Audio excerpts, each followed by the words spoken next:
Okay, let's get into some skills. So we want to make sure that our audience are happy. We want to make sure that they're not hostages in their seat, that they're actually enjoying themselves in the presentation. So how do we do that? Come back to the first point I made. Practice, practice, practice. You cannot practice enough. It just can't happen. So how do you practice? Some of you will be lucky enough that you'll have someone that loves you very dearly, and they'll be quite happy to listen to your presentation the 10, 15 times that you need to perfect it and give really good encouraging feedback all the time. Most of us aren't that lucky. So we have to do some self-analysis. And there's some different ways that you can do that. The first way you can do that is just use the mirror. Stand in front of the mirror and deliver your presentation to yourself. This is a great way to check things like, am I moving around too much? Am I getting distracted because I'm all nervous and I'm going like this all over the place? It'll help you see where your hands are. Are you using gestures to be purposeful, or are your hands doing something a bit weird, but well, because of your nerves or because you're not really thinking about it? So using the mirror is a great way to practice your presentations. However, there's only so much you can pick up when you're concentrating on your speech, you're thinking about all those other things. So I want you to use this beautiful thing, your phone.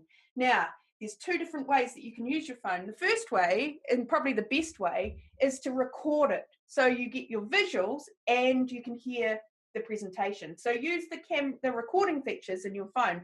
Or you might just want to use the audio recording. So most phones have a sound recorder in them, most smartphones. Most smartphones have a video recorder. It's a great way to analyze your public speaking skills. Record yourself, watch it over, and look, it's really painful the first couple of times because no one likes to see themselves and no one likes to hear themselves recorded, but it does get a lot easier.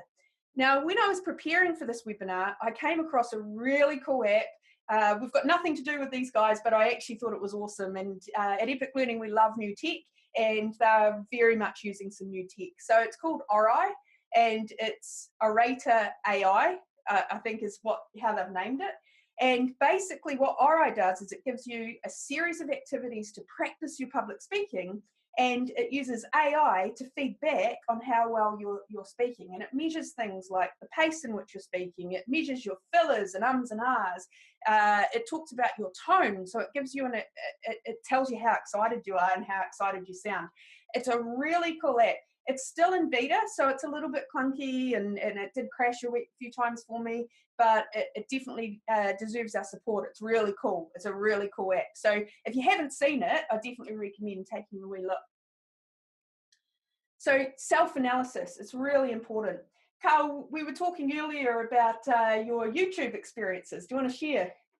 Oh, yes. So for whatever weird reason, I don't...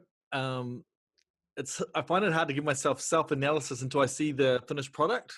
So often I'll practice and then I'll upload it directly to YouTube and watch it in YouTube. And for whatever reason, seeing it in its final form, you really can critique yourself.